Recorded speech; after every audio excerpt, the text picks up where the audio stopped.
అమరావతి రాజధాని పనుల పునఃప్రారంభానికి ఈరోజు ప్రధాని నరేంద్ర మోడీ రాబోతున్నారు. దీనికి సంబంధించి ప్రధానమైనటువంటి కేంద్రం ఎన్టీఆర్ జిల్లా కలెక్టర్ లక్ష్మీ షా గారు మన దగ్గర ఉన్నారు.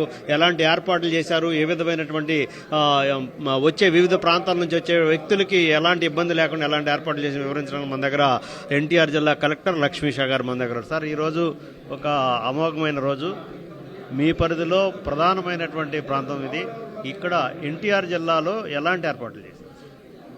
అమరావతి పునఃప్రారంభం కార్యక్రమానికి వేరే జిల్లా నుంచి వస్తున్న పబ్లిక్, అలాగే ఎన్టీఆర్ జిల్లా నుంచి వస్తున్న పబ్లిక్ అందరినీ ఎన్టీఆర్ విజయవాడ ద్వారానే పంపించడం జరుగుతూ ఉంది. దానికి 3 రోడ్స్ ఏర్పాటు చేయడం జరిగింది.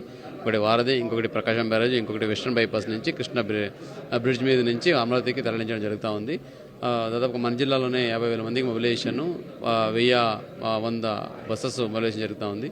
వాళ్ళకి స్టార్టింగ్లో బ్రేక్ఫాస్ట్, అట్లాగే మధ్యంతరంలో లంచ్ పాయింట్, అట్లాగే వాళ్ళు ప్రోగ్రామ్ చేసుకుని వస్తున్నప్పుడు వాళ్ళకి డిన్నర్ కూడా ఇచ్చి పంపించే ఏర్పాట్లు చేయడం జరిగింది. దీనికి గ్రూప్ ఆఫ్ మినిస్టర్స్ ఎప్పటికప్పుడు గైడ్ చేశారు. అట్లాగే state level officers, nodal officers అందరూ ఎప్పటికప్పుడు గైడ్ చేసి మైక్రో లెవెల్గా ప్లానింగ్ చేయడం జరిగింది. ఏ రూట్లో వెళ్ళాలి, ఎక్కడ పార్కింగ్ చేయాలి, ఏ పాయింట్లో బస్సెస్ పెట్టిన తర్వాత మళ్ళీ వాపస్ వస్తున్నప్పుడు ఎక్కడ డిన్నర్ పాయింట్ తీసుకోవాలి, ప్రతిదీ కూడా కూలంకుషంగా ప్లానింగ్ చేయడం జరిగింది. మైక్రో లెవెల్ ప్లాన్ చేశారు కాబట్టి ఇప్పుడు మన జిల్లా నుంచి వెళ్తున్న బస్సెస్కి పార్కింగ్ నెంబర్ 6లో ప్లానింగ్ ఉంది, అంటే పార్కింగ్. అట్లాగే వేరే జిల్లాకు కూడా ఒక్కొక్క పాయింట్ ఇవ్వడం జరిగింది.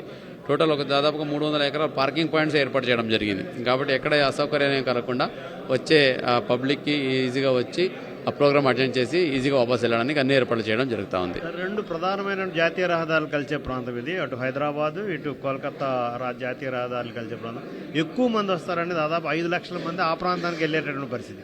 ఎన్టీఆర్ జిల్లా నుంచి వేరు ప్రాంతాల నుంచి వచ్చేటటువంటి ఇటు హైదరాబాద్ వైపు నుంచి కానీ, ఇటు కోల్కతా వైపు నుంచి కానీ, అంటే ఎక్కడెక్కడ ఏ రకమైన పార్కింగ్ ఏర్పాట్లు కానీ, వారికి వసతులు కానీ అలాంటివి.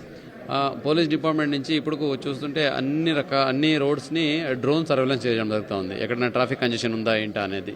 అట్లాగే వచ్చే బస్సెస్కి ఏమంటే రెగ్యులర్ ట్రాఫిక్ కూడా ఉంటుంది కాబట్టి దానికి అసౌకర్యం కలగకుండా ఎక్కడెక్కడ సైన్ బోర్డ్స్ పెట్టి ఏదైతే మొబిలైజేషన్ బస్సెస్ అట్లాగే వీఐపీ వెహికల్స్ వస్తుంటాయో వాళ్ళని కూడా తరలించడానికి వేరే రూటే నేను చెప్పినట్టు పెట్టడం జరిగింది. కాబట్టి ఎక్కడ ఇబ్బంది ఉండదు. విజయవాడ నగరం వరకు వస్తే పబ్లిక్కి రిక్వెస్ట్, వీళ్ళంత వరకు ఏదైనా అన్నెసెసరీ మూమెంట్స్ ఏమైనా ఉంటే అదే ఈ రోజు వరకు కొంచెం ఆపుకోండి అని చెప్పడం జరుగుతూ ఉంది. సో దట్ బయట నుంచి వచ్చేవాళ్ళకి అసౌకర్యం లేకుండా అందరూ హ్యాపీగా వచ్చి వెళ్ళడానికి సహకరించండి కోరుతున్నాం.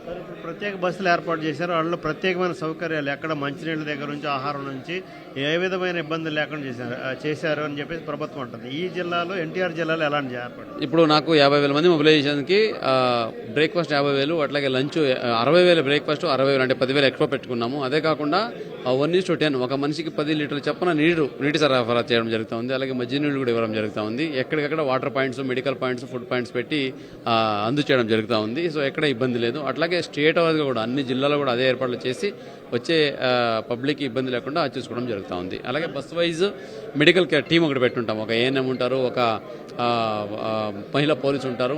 అట్లాగే వాళ్ళకి కావాల్సిన ఎమర్జెన్సీ మెడిసిన్స్ కూడా అక్కడ పెట్టి అన్ని జాగ్రత్తలు తీసుకున్నాం. సెక్యూరిటీ పాయింట్ ఆఫ్ వ్యూలో ఎలాంటి జాగ్రత్తలు? సెక్యూరిటీ పాయింట్ ఆఫ్ వ్యూలో ఇది కమిషనరేట్ కాబట్టి సిపి గారు అలాగే పోలీస్ డిపార్ట్మెంట్ ఎప్పటికప్పుడు కోఆర్డినేట్ చేసుకొని సో ఎక్కడ ఇబ్బంది లేకుండా సైన్ బోర్డ్స్, మెయిన్లీ సైనేజెస్, అట్లాగే డ్రోన్ సర్వేలెన్స్ చేసుకొని ఎక్కడెక్కడ పబ్లిక్ అనౌన్స్మెంట్ చేసుకుంటూ సెక్యూరిటీ అరేంజ్మెంట్ కూడా చేసుకోవడం జరుగుతూ ఉంది. ఇది మొత్తం మీద ఈరోజు సాయంత్రం ప్రధాని నరేంద్ర మోడీ అమరావతి రాజధాని ప్రాంతానికి రాబోతున్నారు. దీనికి సంబంధించి ప్రధానమైనటువంటి కేంద్రం